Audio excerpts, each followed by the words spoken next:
That's our boys at the Rose City Rockers. Those guys are from Windsor, Ontario, Canada. Check them out on our website. Check them out wherever music is downloaded or sold. The Rose City Rockers. Those guys are out of Windsor, Ontario, Canada. I'm going to just shut a couple of things down here um, and make sure that my audio has been flipped over here. Because, this is live and stupid shit happens sometimes. So just got to make sure that the stupid guy behind here, that's me, has got full control of everything that's going on here. I'm going to turn this, let's try and go over. We'll go over here a little bit. Hear that? A little bit of noise through the microphone just to make it sound real. We're going to talk about AI tonight, its implications, and all that other good stuff. But I want to talk about a couple of things that we're going to be doing. We're going to be having a tribute for Sean McKenna, who was 2 years with me here on the podcast, and Sean was a dear friend. I considered him a dear friend. I'm not sure, if the feelings were always mutual, but I know that we had a special relationship and we had a great connection, and that was through music. And we met through some friends in common. And I'll be forever grateful to Sean for introducing me to some musically talented folk from the East Coast. So my hat off to my friend Sean McKenna for introducing me to those folk and having the trust in me to work with my record label as well. So I really appreciate that very, very much. So we're going to talk about AI stuff tonight, right? So an AI generated band gets 1 million plays on Spotify. We talked about this last week. I thought it was necessary to bring the conversation back this week because there's a whole bunch of other things that's happened as a result of what happened on last week's show. So we're talking about this AI generated band that got 1 million plays on Spotify. Now music insiders say listeners should be warned. The band is called The Velvet Sundown. Now there's a cool name for a band, eh? The Velvet Sundown. There is a name with cool all over it, right? I'm going to open up the chat room. So if anybody wants to go over there and make a comment, I'm happy to put it up on the screen and say, hey, it says right here, it'll say, never miss a comment. Click on chat message to display it on the screen. That's right. So if you got questions, I don't think I got answers. Maybe I do. But we're going to talk about some of the answers to AI tonight. Is it legit? We're going to explore that question because there's a lot of stuff that's been happening. So this thing that I saw there, this AI generated band getting 1 million plays on Spotify. The Velvet Sundown released 2 albums before admitting their music images and backstory were created by AI. So this music went viral with more than 1 million streams on Spotify in a matter of weeks. And later it emerged that the hot new band Velvet Sundown were AI generated. So imagine people's surprise. They're hearing music that is award-winning quality in production that someone did from behind a computer, not someone who spent years learning a craft. And, we know the old story about bands and artists. Sometimes it takes years before they write their first album. So when you think about that, when you think about, someone writing their album for the first time, they've likely been writing songs and playing songs for 5 years or more. Some bands, it takes them 10 years to write one album, and then then they got to write the next one in a year. How do you do that? Now, that album came about. I mean, a 10-year album can come about as many things, right? A whole lot of experiments, stuff that was maybe is still in the early stages of development, other song ideas. I know we do that when we record. You come up with other song ideas as you record, and you keep them for the future, and you go back and you reference them and you go, hey, I really like this riff. Let's make something out of this riff. Let's see if we can write a song out of this riff. So that is the creative thing that comes as a result of having, you know, played music for many, many years, enjoyed music, entertained people with music, but also began writing for myself. So there's a creative aspect that I feel that I possess as a human flesh and blood human being that an AI instrument doesn't. That is sort of maybe, I guess, my first rebut towards AI. And I'd like, if there's people out there that support it, I'm not for it or against it per se. I think there's a place for everything. AI was created initially. I mean, and this is the whole thing. The premise on which something is discovered and which something is built upon gets changed by people. People get into it and they start mucking with it and changing it. And that's what happens. Things morph out of control into something, completely different. So AI can help tell a story. There's different ways you can use AI. You can use AI to complement a story. When we think about AI content creation, allows you to copyright it. So the cool thing about that is that you generated it using an AI program, and the way that the AI program is created is that it allows you to license that. So you copyright it. So you've copywritten that art as something that you created using an AI program. Using AI to create video to tell a story can oftentimes save a starving artist big money in terms of creating a video and creating content to help tell their story. And that's often what music videos do. They're designed to help tell a story. That song that you saw tonight at the beginning of the show, if you didn't watch it, go back and watch the video at the opening of the show. It's the Rose City Rockers doing Going Down to Memphis. And that song's been charting very, very high in internet radio. So we're really, really proud of that accomplishment. We want to see that translate more to uptake of the music. And here's a practical way that you can help real artists out there. You can follow them on Spotify. You can follow them on iTunes. And by following them on iTunes or Spotify, and those are the two main platforms, although Spotify, if you have Spotify free and you're not paying for it, then you get that feature as well. And you get notifications every time that artist releases new music. So we're going to be going through sort of a blitz over the next little while, because I want people really to think about, if they like the artists on our label, if they would go to their Spotify for artists or their iTunes and make them a favorite, follow them, and then you'll get notifications every time they put out a new release. What that also does is it helps the artist, because of those notifications going out, it helps push their music up into the discovery realm of the algorithms in Spotify. So when I talked about Spotify being a real thing that actually helps real people, this is one of the things that it shines at. It sucks at compensation. They all suck at compensation. However, there's some good features in this, in that there is a thing called discovery and reach. And reach and discovery are kind of interchangeable in this instance. And then you have engagement. So engagement is where people actually start following you and they're looking for the next new song you put out. Do you know, if you had 1,000 loyal followers on your Spotify or your iTunes, there's your first 1,000 streams. You don't have to do it artificially. You don't have to fake it.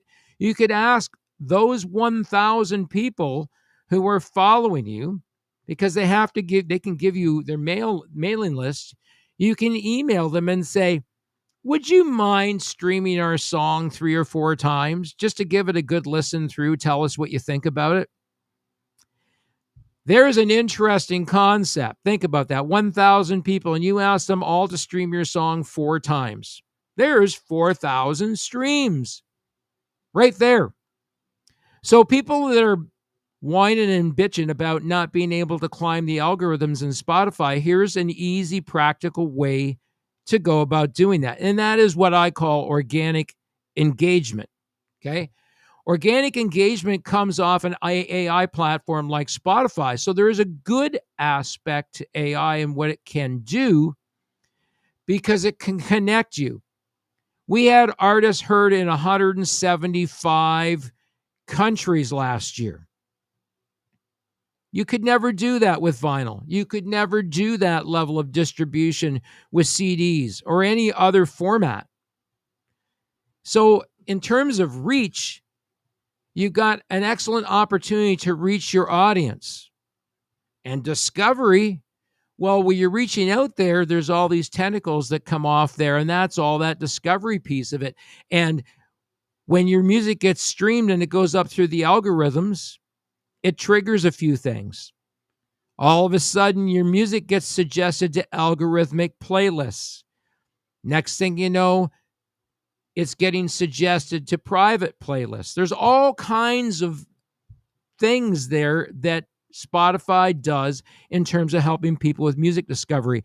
And if you did a survey of people, you would find out that people discover more music on Spotify than any other platform in the world.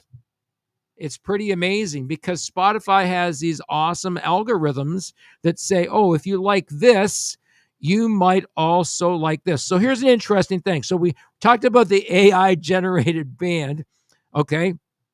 And these guys are called the Velvet Sundown. Well, there's another band on there that's climbing the ranks, and I cannot find any evidence. Hey there, Kyle. How's it going, buddy? He says, we love Kenny the Great. Good information again. We're going to talk about this and how the music industry has been broken and how we can actually go about fixing and actually, reconstructing a completely different model, because the old model might have worked for the record labels, but it never worked for the artists. It never worked for everybody in the music industry. And as a result of that, there were people at the top that got really fat and rich, and other people that just got moderately rich. Some of them got rich at the bottom end if they invested properly. But let's face it, you've got to make a lot of money as an artist for a record label in order to recoup what you owe them. I know artists that left record labels that left those labels unrecouped, meaning that they don't have the rights to certain aspects of their music anymore unless they own those publishing rights or were shareholders in those publishing rights. So there's a whole lot of things that need to be done in terms of protecting artists so that their interests are well protected. That's one of the things that we do here at Indie Tunes Records. And this is not by any way an advert, but as Sean McKenna used to always say, always be closing, ABC, always be closing. So one of the things that we do here at Indie Tunes Records is that we operate on an artist-centric philosophy. So the artist and the music come first. Money is something that becomes secondary, and if it happens, it's great. In the meantime, we're all on this great ride together trying to, get people to discover and like your music and engage with it, right? So again, discovery, reach, and engagement. So there's another band out there, an AI band, who again is part of this discovery, reach, and engagement, and they're getting thousands and thousands of streams, and their music is scary good. They're called Motel Fire. Check them out. I'm 99% sure it's AI, but if you can find physical evidence that there are blood and flesh people involved in this other than the person that sat behind the keyboard to make it, I'm not buying it because I really think we're in a place now where it's difficult to start discerning reality from what AI is putting in front of our mugs. I just got an email today. Some really, really interesting stuff. This is from a guy who calls himself the Honest Broker. He says, during the great purges of the 1930s, Stalin ordered the execution of 1 million people, including some of his close associates. This is not going to get political, by the way. This just explains what was going on that landscape. But it wasn't enough to kill these victims. They also had to disappear from photographs. In a famous case, Nikolai Yezhov got removed from his position next to Stalin in a photo taken by the Moscow Canal. This erasure alarmed many party elites because Yezhov, head of secret police, had been one of the most feared men in the Soviet Union, and now he got totally deleted. So there is one of the dangers of AI, that it can replace reality. And that's just one aspect where it talks about how AI replaces reality and starts confounding us. So this band, Velvet Sundown, were deceiving people. Now, it's not even a band. So whoever's behind creating them and creating their image, that's all AI created, they were passing themselves off as a flesh and blood artist until they came out and said, oh, wait a minute. No, we're not an artist at all. In fact, the image is AI created, and our music is not made by real musicians. Uh-oh. Mic drop. Boom. Here's the whole thing about this. This is the part where it gets really, really scary, because this music is scary good. It's scary good. And I had there was a thread I was following today. See if I can find it here. I sent an attachment to myself. Oh no, not this one. Not this one. Yeah. So, I mean, here's the whole thing about this is that there is a difference between AI and what's real. However, those lines are getting blurred really, really quickly. And then there's another one here that came up here. This was posted on, I'm not sure what thread it was on, but it's a post here, and it says, hi, I'm a psychiatrist. In 2025, I've seen 12 people hospitalized after losing touch with reality because of AI online. I'm seeing the same pattern. Here's what AI psychosis looks like and why it's spreading fast. Holy crap. AI psychosis? What the frig? I mean, hey, I am not putting on my tin hat. This stuff is actually coming in my mailbox, right? And it's kind of scary when you see this stuff, because the thing is that there's some scary things about AI in that it is replacing some aspects of reality. And of course, people can't tell that these bands are real unless they disclose that they're AI generated. And the reason that people follow artists, it's all about, I want to someday see them live. That's never going to happen with an AI band. That's the downside of all this. That is where the goods are sold short. They might be able to create a product, but there's a whole bunch of things I think that are involved. So here's the breakdown where I think the music industry, like everything else in society, has terribly degraded. And I'm giving you a lot of bad news here, but I want to give you the bad news and then, end on the high note talking about the good news here. But there's a number of things that have happened here that the music industry faced significant challenges. There's disparity between the vast revenue generated and the meager earnings by many artists. So There's a disparity there. A lot of that has to do with licensing. And we've had this conversation before. I'm hoping to do a show with Mike Brandvold on this. So those of you who don't know Mike Brandvold, he is from Petaluma, California, and he is, in my estimation, the closest thing you're ever going to get to a digital marketing guru. Michael has been on the show several times as a regular content creator here on the show, and I hope to have him back where we can talk about this kind of stuff.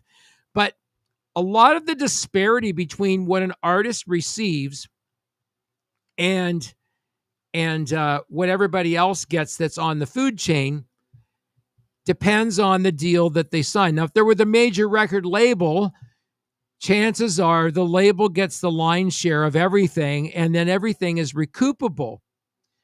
So depending on the contract that an artist signs, it has a lot to do with the contractual arrangements between them and their label. Now, if you're a fully independent artist and you're totally in control of your own product and you own both the publishing rights, which would be the ISWC, which is an international standard work code that identifies that written work as being belonging to you and you only, or whoever the shareholders are, because sometimes you can name shareholders on that if you've co-written the song with someone. So that's part of it. Then you've got the ISRCs, which are the International Standard Recording Codes. Those are digital fingerprints for the master recordings that are used now for uploading to digital streaming services. Making sure that those are properly encoded is something that we take very seriously at this small independent record label called IndieTunes Records. We make sure that every bit of metadata is embedded on our artists' works to properly identify it as belonging to them and showing that they have the correct, they've gone through the right channels to register their music repertoire, as well as their written works with SOCAN, BMI, ASCAP, CSAC. Those are performance rights organizations which represent an artist regarding their written works. They do not necessarily collect royalties on streams, plays, and a whole bunch of other things. Sometimes they're not super good. And there's a whole broken part of that part of the industry that exists that no one enforces. So record labels, radio, any kind of radio that plays an artist's works should pay for licensing to play the artist's work on their show, because every time they play it, the artist gets paid.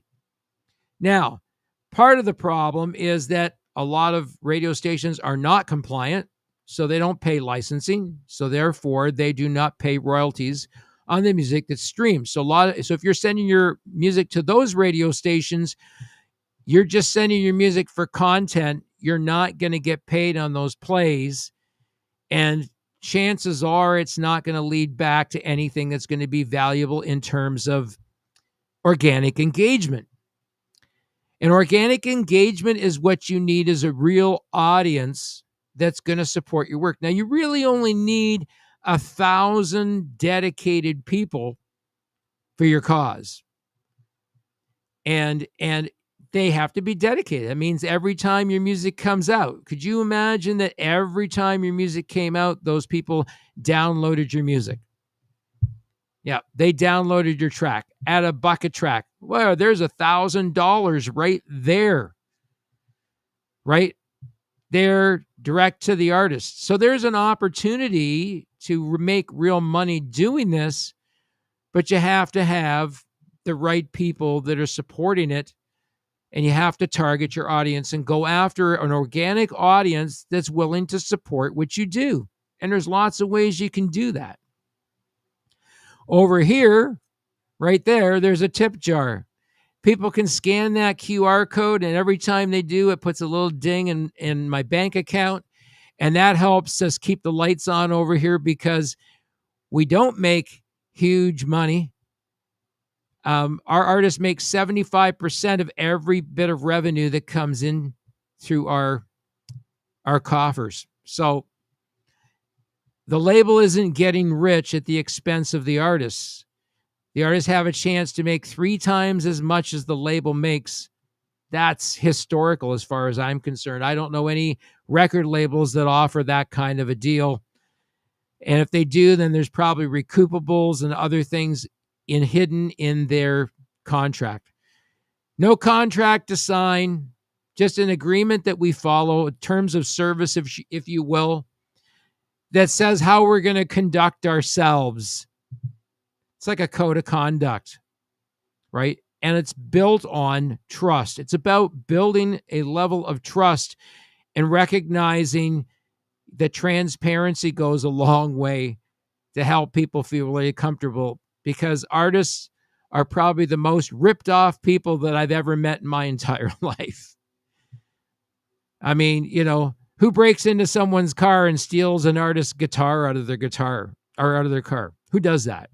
Who breaks into someone's car and steals from a musician? Or at a gig, grabs a guitar case and runs out the back door? I mean, seriously, who does that? Not somebody who really understands the blood, sweat, and tears that goes into making a real product, that goes into getting up there and playing every night. My hat goes off to people that have been working musicians all their lives. I never did that all my life. I can't imagine how hard that life would be at times. And I know from conversations I've had with Brian Vollmer of Helix that those times are not necessarily far and few between. Those times can be very, very difficult and arduous. And yet there's a love for what you do so much that you're willing to look past all of that pain and discomfort in hopes that you're going to arrive to where you want to be someday. But that's not likely going to happen, because if you love what you're doing, you're going to want to do it for as long as you can. This is why you see so many aging artists out on the road doing tours, because it's a thing, right? Because they know their time is limited, but they still have an audience.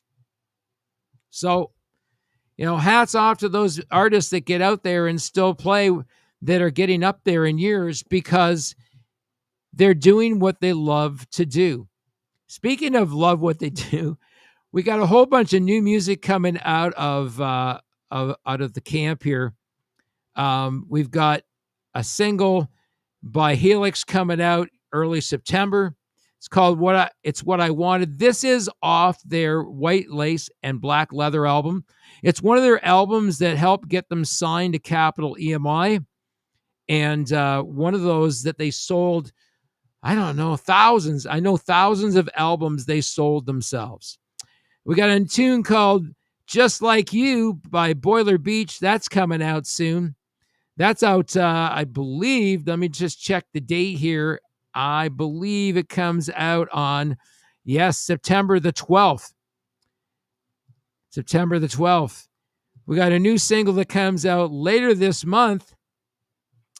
This is Numb, coming out August 29th. This is by Angry Hill from Boston, Massachusetts. Check them out.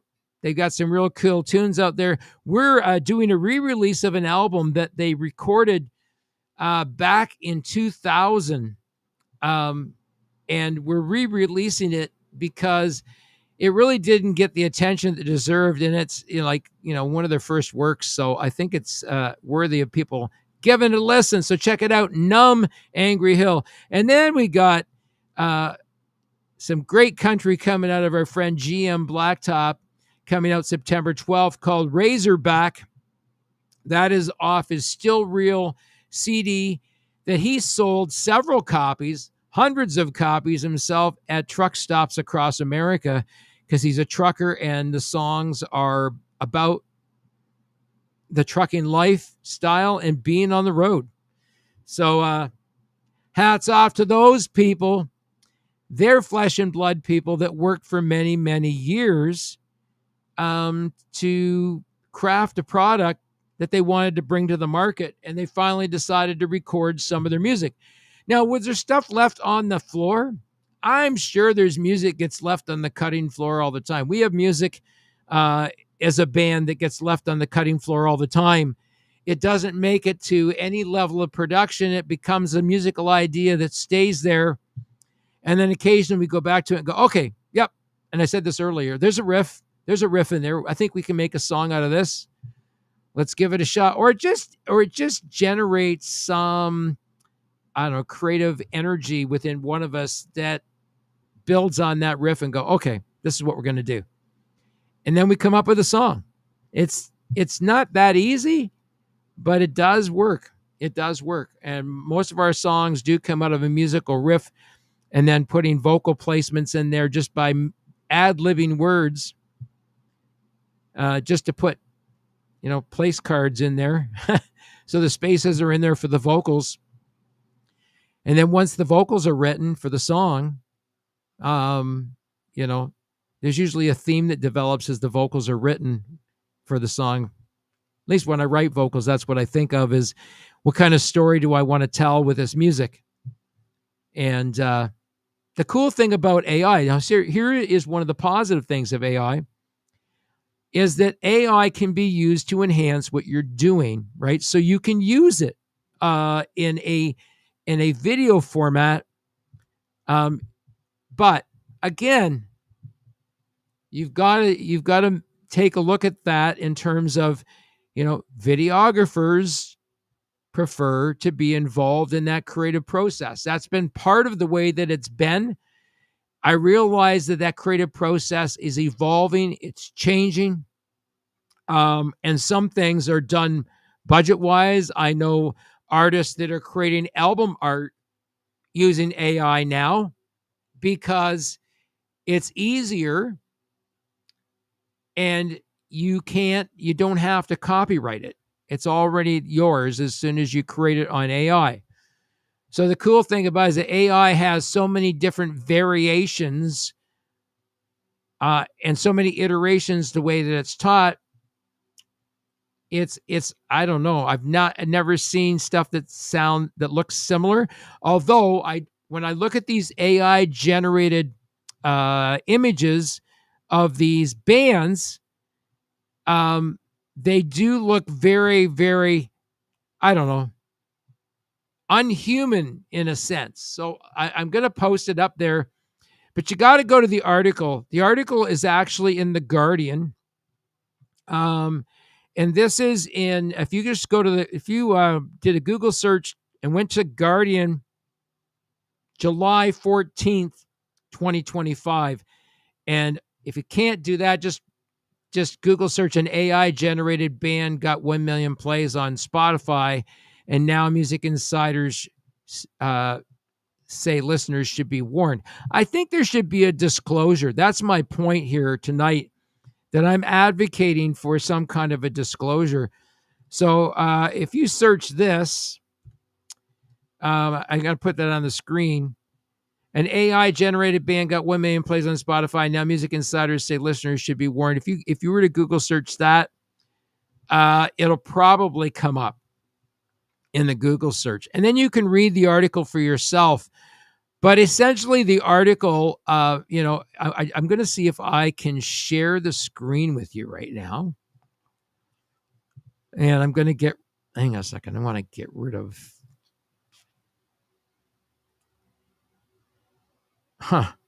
screen sharing is not allowed. What? Why isn't it allowed? It's not allowed. I mean, screen share, that's weird. All right, let me try this again and see if we can screen share. There we go.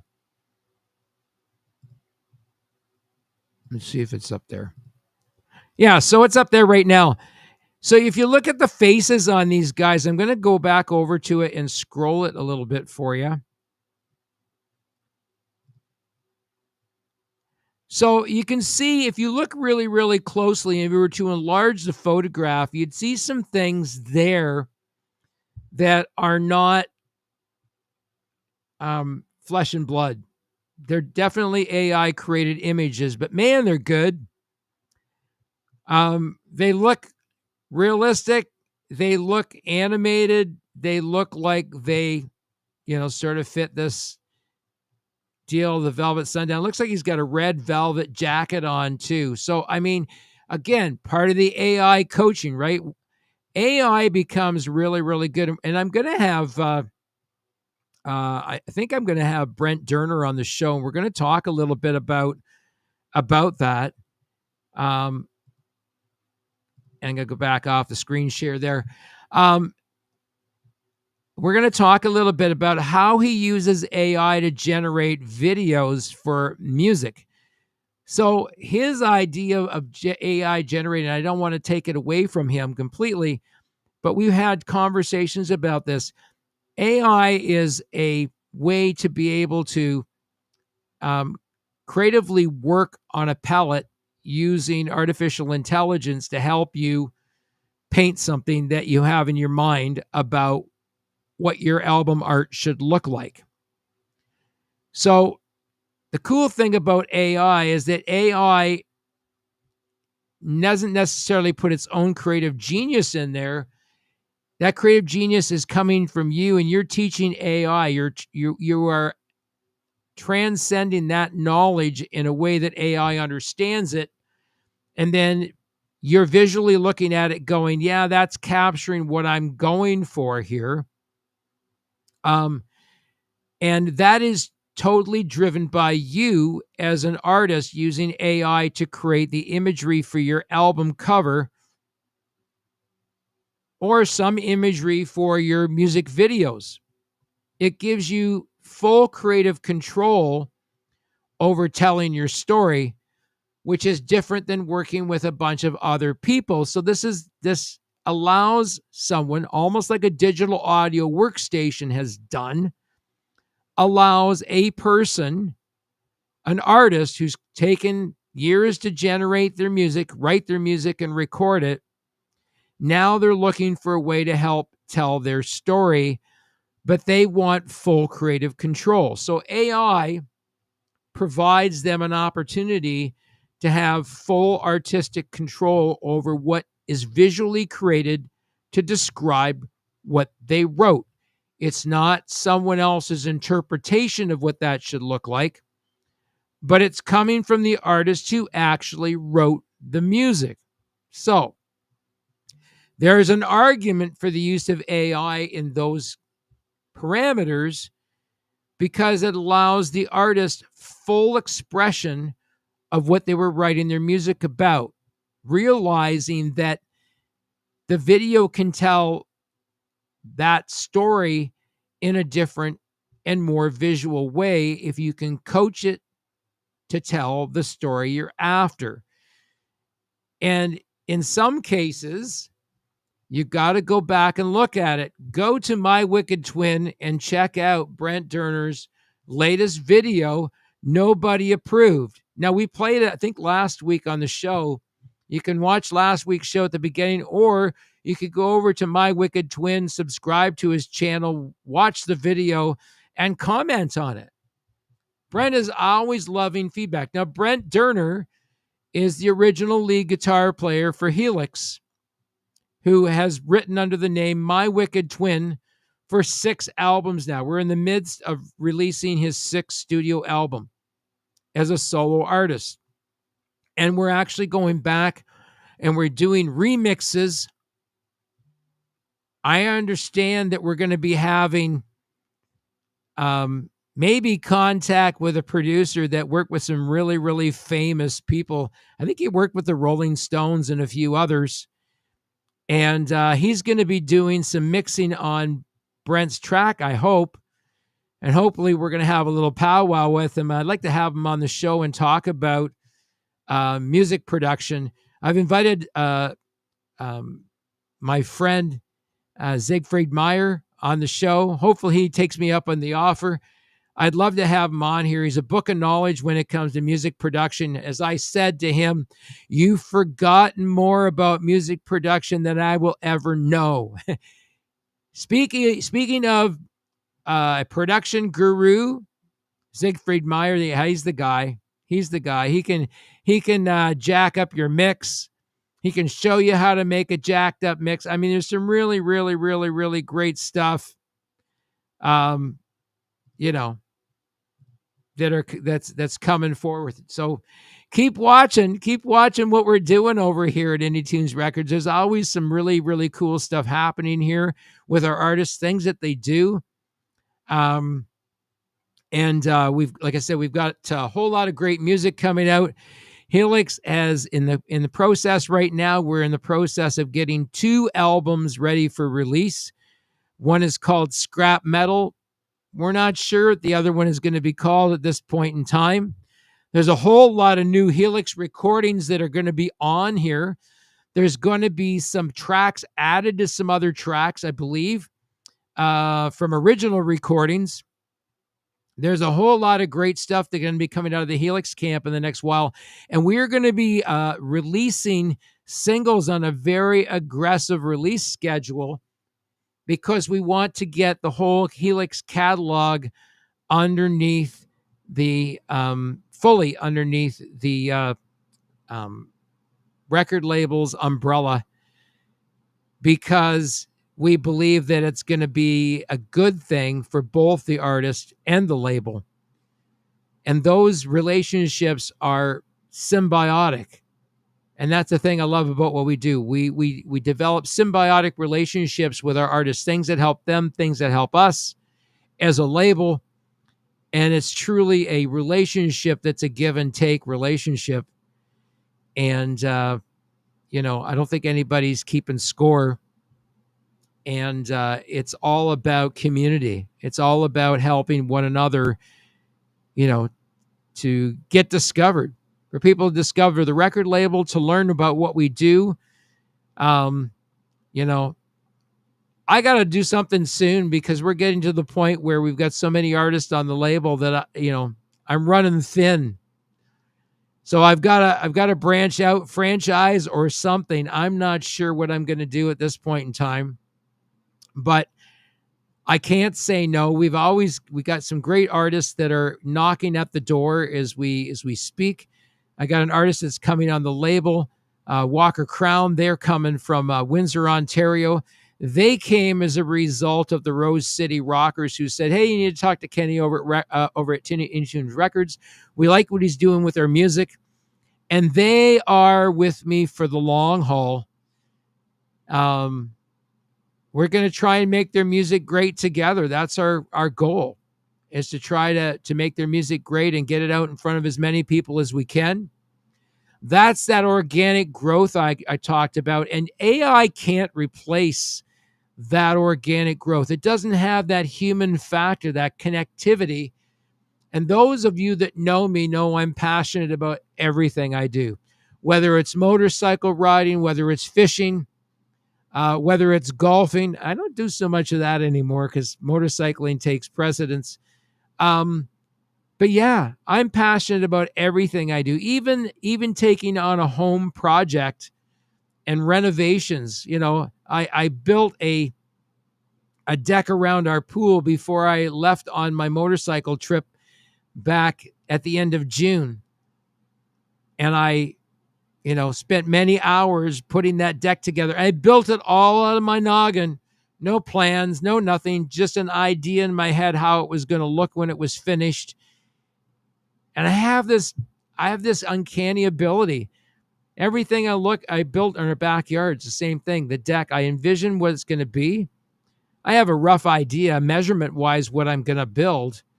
But beyond that, it becomes just, a work of art as I try to craft it around the pool. And I built a deck around the pool. It's got it's an above ground pool. So it sits above the ground, and there's an upper deck and hand railing and all kinds of stuff that I built around it. And that just all came out of here. And that's exactly what we do as an independent record label. We work together to share our talents. The artist creating a product, concentrating on a product that they can be happy about releasing. And then my job is to get it out in front of as many people as we can. Their job is to sell it. It's their product. All we're doing is giving them the vehicle to do it. And that's the other thing I was mentioning before. If you're an independent artist, you need to make sure that you have full rights over all of your music. That means licensing on the written end or written work. So that's the ISWC or International Standard Work Code. If you don't know what it is, then you really need someone like me to walk you through it, because there's a whole lot more than just registering your music with a performance rights organization. It's also making sure that your music is also published on corresponding rights organizations and licensing organizations that allows us to get sync licensing deals and all those other great things, and also where people discover your music, how people discover your music. So all those things extremely important in terms of, what we do and how we do things for our artists and with our artists to help get their music out there and make sure that it's recognized and it's registered in all the right places. There are also royalties rights collection societies that every artist should be registered with, and that is a long, painstaking process as well. So get started early, because if you don't get started early on this and you don't set up yourself to own all your rights to your music and you're truly an independent artist, you're making a huge mistake. You need to protect your product, and the way to protect your product is by properly registering your music in all of the right places. And that's one of the things that we make sure. And our artist music is registered in their name. It's not in the label's name. It doesn't belong to the label. The label gets use of it by sharing copyright for the purposes of distribution only. And I should say promotion and all that other great stuff. So tonight what's going to happen is I'm going to get a hit here on Facebook, and it's going to say, you've got a copyright claim against your content tonight. And it will say that it is for the Rose City Rockers song, Going Down to Memphis. And I'll say, okay, and I'll accept the claim, and I'll share the revenue, the ad revenue, because we're monetized and we can earn revenue off our plays on Facebook.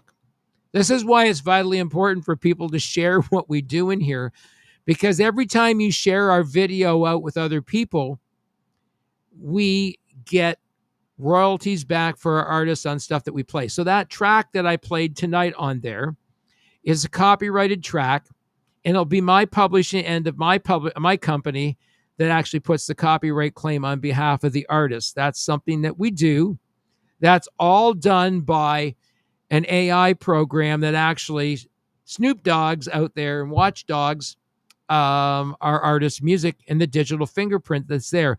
So I talked a little bit earlier about encoding tracks. That's extremely important. If you're not doing it, haven't done it, don't know what you're doing, you need someone that knows how to do it and do it correctly, so that wherever your music ends up, if you've got your music properly registered, you will get every single penny that's owed you through royalties rights, or rights royalties. So that's your writer's rights, if you have the writer's rights, and your royalty rights off your master recording if you are the owner of your master recordings. So if you own both of those, great.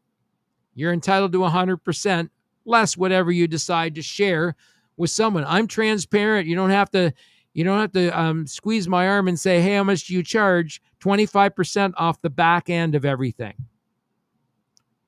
That's just off the digital. That is not including vinyl. That doesn't include shows or merchandise. That is the artist to keep 100%.